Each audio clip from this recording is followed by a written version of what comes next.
राम, जय हिंद। सीजीएल की तैयारी तुमने करनी है और तुम्हारा स्टार्ट है। अभी स्टार्ट का मतलब यार ये है कि तुम्हें अभी कुछ पता नहीं है सीजीएल के बारे में, क्या होता है सीजीएल। अभी तुम बिगिनर हो, तुम कोशिश कर रहे हो कि 24 वाला एग्ज़ाम तुम क्लियर कर लो। कुछ चीज़ें हम तुम्हें बता रहे हैं। आखिरी के ये जो 10 महीने बचे हैं इनमें भी तुम सिलेक्शन ले सकते हो। वैसे बहुत मुश्किल होता है कि अगर तुम बिल्कुल जीरो से कर रहे हो तो ले लो, लेकिन हमने बहुत से कैंडिडेट को देखा है जिन्होंने सिलेक्शन लिया भी है। लेकिन इसमें हार्डवर्क से ज़्यादा स्मार्ट वर्क काम आएगा। हार्डवर्क तो करना पड़ेगा लेकिन स्मार्ट अप्रोच के साथ। चलो तुम्हारे सामने कुछ परोसते हैं तरोताज़ा मटेरियल। अब समझो बात को। देखो 10 महीने तो मिनिमम है अभी अपने पास, मिनिमम 10 महीने हैं जहाँ तक देखा जाए तो तैयारी को। ठीक है, तुमने कुछ नहीं पढ़ा है, तुम्हें कुछ नहीं पता है क्या होता है सीजीएल, तुम्हें नहीं पता है इंस्पेक्टर कैसे बनते, क्या होता है इंस्पेक्टर, कुछ नहीं पता है तुम्हें, मान के चलते हैं। तो क्या करोगे, तुम्हारी अप्रोच क्या होनी चाहिए 10 महीने के लिए? सबसे पहली अप्रोच तुम्हारी यार ये होनी चाहिए, ठीक है, सबसे पहली अप्रोच तुम्हारी ये होनी चाहिए कि तुम प्रीवियस ईयर पेपर एक बार देख लो। पेपर आता है नहीं आता है डजेंट मैटर, एक बार प्रीवियस ईयर पेपर देख लो। वहाँ से तुम्हें एक आइडिया जरूर मिल जाएगा कि यार ये पेपर निकाला जा सकता है। तुम्हें कभी कभी ऐसा होता है ना कि जब तुम क्वेश्चन देखते हो तुम्हें लगता है कि अगर हम पढ़ेंगे तो इन क्वेश्चन हम कर सकते हैं। हो सकता है अभी हमें नहीं आ रहे हो क्योंकि हम उस टॉपिक में घुसे नहीं, लेकिन हम कर सकते हैं, हो सकता है हमसे। तो पहली चीज़ यही है, उसको देखो तो है क्या भला वो। तो सबसे पहले प्रीवियस ईयर पेपर एक बार उठा के देख लो क्या क्या चीज़ें होती हैं इसमें। पहली चीज़ जब तुमने देख ली, अब तुम्हें क्लैरिफाई हो गया कि यार निकालना है ये एग्जाम, ये इंस्पेक्टर की पोस्ट हमें लेनी है, पहली चीज़। दूसरी चीज़ हम यहाँ पे सेकंड स्टेप क्या लेते हैं? सेकंड स्टेप हम सबसे ज़रूरी स्टेप है, इसके अलावा अगर इसमें फंस गए सिलेक्शन नहीं होना है। सेकंड स्टेप में बस तुम कोशिश ये करो कि सिलेबस को अलग से लिख के चार्ट कहीं चिपका लो और उसके बाद अपना स्टडी मटेरियल सॉर्ट करो। हम इसीलिए कहते हैं कि 1 महीना लगा दो, इसमें कोई दिक्कत नहीं है। 1 महीना लगा दो इस काम में, कोई दिक्कत नहीं है। लेकिन जिस चीज़ के बारे में तुम लिख दोगे, पढ़ोगे उसी किताब से। मेरा मतलब क्या है समझो। यहाँ पे तुमने सिलेबस पता कर लिया कि एसएससी किस किस टॉपिक से किस किस जगह से क्या क्या क्वेश्चन पूछता है, क्लियर है। अब हमें ये कंफर्म करना है कि ये जो टॉपिक हमें किस किताबों से लेने हैं। जैसे कि अगर हम हिस्ट्री जीएस पढ़ रहे हैं तो जीएस किस किस किताबों से हम पढ़ सकते हैं, मैथमेटिक्स के लिए क्या किताबें हो सकती हैं, कौन से बेस्ट टीचर हो सकते हैं। यहाँ पे हम तुम्हें एक सजेशन जरूर दे सकते हैं कि जब भी किसी भी टॉपिक के बारे में नहीं समझ में आ रहा है कि यार ये किताबें कौन से ले लें, क्या कर लें, कहाँ से पढ़ लें, मेरे हिसाब से तुम परचेज कर लो बैच।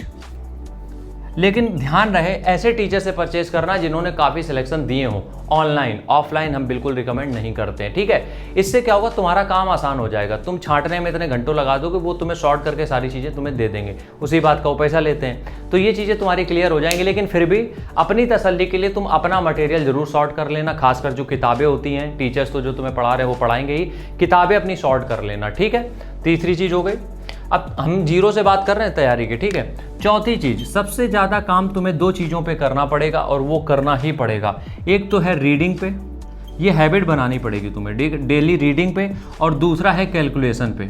जो लोग भी बिगिनर है ये उनके लिए है रीडिंग, कैलकुलेशन। रीडिंग से क्या होगा, रीडिंग से रीडिंग से पहली बात वोकेबलरी जो है वो हमारी मजबूत हो जाएगी।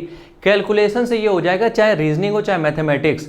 देखो कोई बहुत बड़े फॉर्मूले लगा के कभी सीजीएल क्रैक नहीं कर पाया है। अगर तुम्हें कोई एक इक्वेशन दी गई है, उसको सॉल्व करने के लिए अगर तुम्हारे 7-8 स्टेप जा रहे हैं, इसका मतलब है कहीं ना कहीं तुम सीजीएल की रेस से पीछे हट रहे हो। सीजीएल का मतलब यह है कि तुम्हारा तुरंत दिमाग कितनी तेज काम करता है, और वो दिमाग तभी काम करेगा जब तुम्हारे दिमाग में कैलकुलेशन बहुत अच्छी चलती होगी।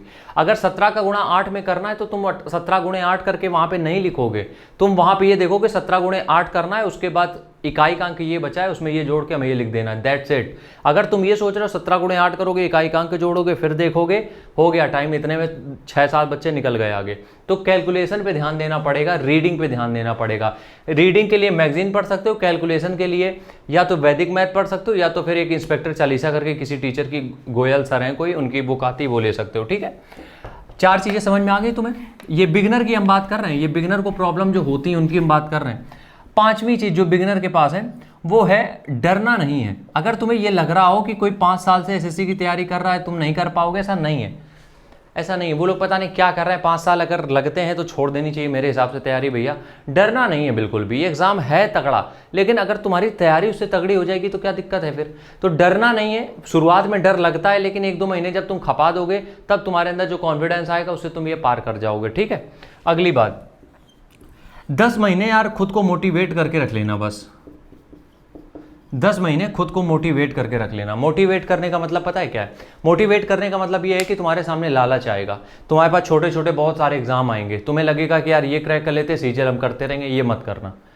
छोटे से एक, जहाँ पे हमें एक लॉटरी पूरी लगनी करोड़ों में, वहाँ पे 1-2 लाख रुपए के पीछे मरने की जरूरत नहीं है। तो छोटी छोटी जो नौकरियाँ आ रही मेरे हिसाब से उनको अवॉइड करो। अगर तुमने गोल एक फिक्स कर लिया है कि वहाँ पे तीर मारना, वहीं पे मारो, बीच में किसी को मारते हुए मत जाओ, ठीक है। इससे क्या होगा? इससे यार ये होगा कि तुम्हारा अंदर एक तो सेल्फ कॉन्फिडेंस आएगा, दूसरी चीज जिस जॉब के लिए तुम तैयारी कर रहे हो वो तुम्हें मिल जाएगी, ये पक्का है। अगर तुम्हारा एक ही विजन है तो वो क्लियर हो जाता है, लेकिन अगर तुम ये सोच रहे हो सब कुछ बटोरते हुए चलो, वो दिक्कत हो जाती है, ठीक है। तो 10 महीने थोड़ा सा मोटिवेट करके रखना खुद को। सातवां ये है कि 10 महीने यार कोशिश ये कर लो कि इंटरटेनमेंट को बाय बोल दो। 10 महीने के लिए एंटरटेनमेंट, छोटा एंटरटेनमेंट हो बड़ा एंटरटेनमेंट हो, डजंट मैटर, सबको डिलीट कर दो। छोटी वेब सीरीज हो, एक वेब सीरीज देखनी हो, 2 वेब सीरीज देखनी हो, मूवी आ गई कोई, कुछ भी दुनिया में चल रहा हो, 10 महीने के लिए सारे एंटरटेनमेंट को बंद कर दो।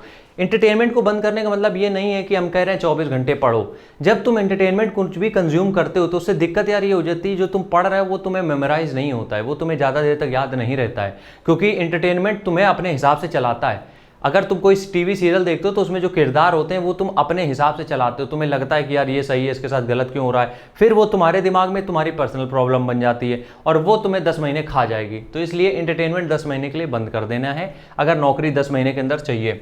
आखिरी बात बस मेरी यही है, सेल्फ डाउट आएंगे, इनको हावी मत होने देना।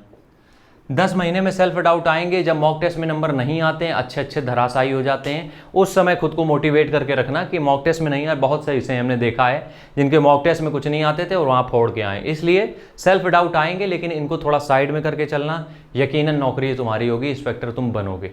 राम राम, जय हिंद।